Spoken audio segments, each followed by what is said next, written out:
Hello everyone, welcome to my first week of iRacing. I'll take you through the highs and the lows of getting out of rookies. If you want to skip straight to the review, timestamps are in the description. You might be wondering why I'm starting the race in the pits. Well, this was my first mistake. Because I was too busy wishing everyone good luck instead of pressing the huge green button that puts you on the grid, I started a bit further to the back. So this is a first corner on the first lap and I'm not last. Well, for a moment at least. Luckily, someone else is just as bad at corners as I am, so I was thrilled to be back out of last place. Oh no, he's right behind me, isn't he?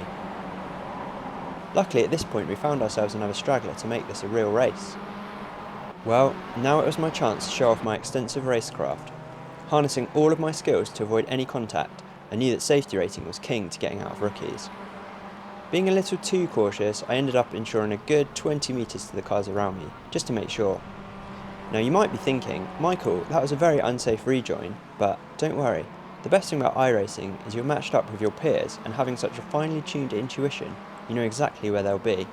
And of course, they're going to be on the grass. Okay, this is it team. I'm racing.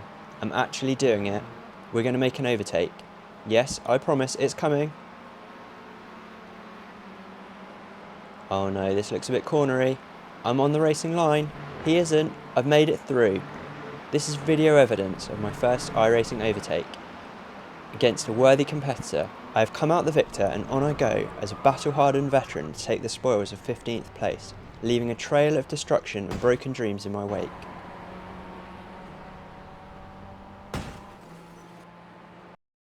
Second race, I'm not starting from the pits again. I was first out on track, eager to prove my talents. Turn 1, can I keep my cool? We have a domination shunt ahead, but I keep it on the road and slide through unscathed. Turn 3, we lose another car, but I'm staying in the pack. Coming into turn 4, we have another collision which we've narrowly avoided, and now we're racing. It's just me against the world.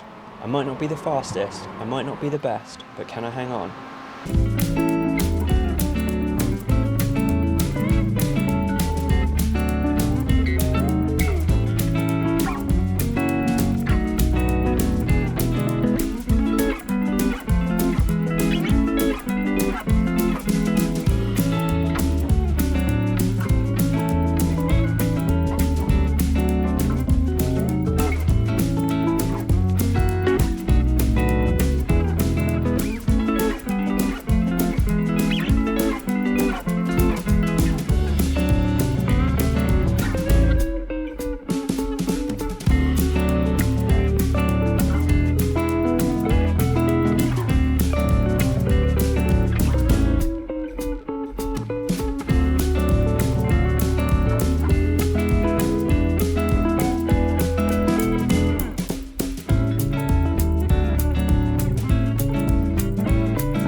Okay, I realised where I was going wrong. I just need to keep it on the track and not spin. Race 3, it's time to try the open wheelers. The reason I signed up for iRacing was to race with the most dedicated drivers who are keen to show off their skills. Yeah, he definitely started in reverse. One more time for good luck? I'm just glad it wasn't me, to be honest, and I wasn't behind him. Once everyone else had wiped out at the start, it was just a few cars ahead of me, and I was ready to chase them down. Fortunately for me, they took themselves out and I was up to third place. All I had to do now was drive around the track without crashing. There wasn't much to show for this one, it was just me going round and round on my own. Race 4. After lucky race number 3, I was cool and confident, open wheelers really were for me. Now I'm putting all my knowledge into action, starting to settle down and get my head in the race. Keeping a safe distance into the first corner I avoid any wrecks. It's a miracle when everyone has made it through cleanly. I must have got my safety rating high enough that I've avoided all the people who crash. Oh no, there's always that guy. My race driver instincts take over and I try to avoid the incident. crossing the track, but unfortunately I hit this cone and dipped my wheel into the grass, sending me into a slide. I tried to hold it, miraculously I don't spin. Let's just find a gap to safely rejoin. Oh wait. Let's see that from another angle. So the incident happens right in front of me, and I drive to the right. We can see the 3 cars behind having their own fun, and I'm in the grass. Okay, I can still win this race. Let's get back onto the track. First car goes past, second car decides to choose violence. Perhaps he didn't see me. He was just coming across. Let's see from the driver's perspective. I don't know what I did to him or why he decided I need to be absolutely murdered, but I pray for him anyway. Race 5. Okay, by now I think you've probably got the gist of this. I won't subject you to any more of my driving commentary. Let's get into the actual review. First of all, the driving feels great to me. I'm not trying to pretend I know what I'm talking about in terms of physics and handling. Compared to real-world driving in other sims like Assetto Corsa and Competizione, it just feels right to me. It feels really good. As Daniel Morad said in his video, the braking is totally different. Watch his video if you haven't already, as he compares the difference between iRacing and ACC braking. But as I'm not a real racing driver, I don't really see it as a negative, but it is different. Moving on to the graphics, for me they're completely fine. I don't too much care about the graphics, I care more about the immersion, and for iRacing I haven't found any immersion braking issues with stutters or artifacts on the screen. So for me the graphics are completely fine and I wouldn't mark it up or down based on those. Let's talk about the multiplayer racing. Obviously this is a main draw of the platform, and to me it's worth the subscription price for sure. Hourly races for each license class and multiple different series within that. So you have the ability to race against people of similar skill level at literally any time. It's clear that the users are what make iRacing worth the money. Now you might say, if the users are the most important part, where does that leave low fuel motorsport? I'm really glad that low fuel motorsport exists. It's only gaining users and popularity as adding more games such as Assetto Corsa. I've only done a few practice sessions on LFM to be honest. I've never done ranked racing, and the reason for that is because it requires an element of planning ahead. With races every 2 hours, when I did get around to it, for me the upcoming sessions were full. And honestly, I didn't think I was good enough at LFM, and you've probably seen by this video that that's certainly true. iRacing allows you to buy straight into the multiplayer, which has good and bad aspects, I guess.